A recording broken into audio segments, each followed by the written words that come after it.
এই মুহূর্তে আমি কিন্তু রয়েছি মহাকবি মাইকেল মধুসূদন দত্তের স্মৃতি বিজড়িত সেই কপোতাক্ষ নদীর তীরে। এবং এই কপোতাক্ষ নদীর তীরে এসে আমরা এই মুহূর্তে দেখতে পাচ্ছি একজন ভাই এখানে বসে রয়েছেন।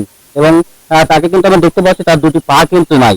আসলে তার বাসা কোথায়, তিনি কি করেন সে সম্পর্কে আমরা জানতে চাই। আমাদের বাসা ওই পারে, নদীর ওই পারে। নদীর পারে কোথায়? শাসা। শাসা বাসা। শাসা। এখানে কে? এখানে আমাদের টাকা চাই, টাকা খাওয়ার জন্য এখানে আছেন। আর তারা ছিল এক মা, তা আর নাই। মারা গেছে? মা তালাক না অনেক দিকে দাদুর বাড়ি আর নাই। মানে এই মুহূর্তে আপনার কেউ নাই? মা থাকে বাপ আছে বাড়ি, বাবা আছে বাড়ি। মানে নিজের মা তালাক না অনেক, যা সব দিলাম কিছু সে আমার আর খোঁজ খবর নেই। স্বামী ইয়া আমার এক বিলে গেছে, আমার কথা দোস্ত। তাই আপনাকে পা নাই? তাই বছর অসল না? আপনি হাঁটতে পারেন না?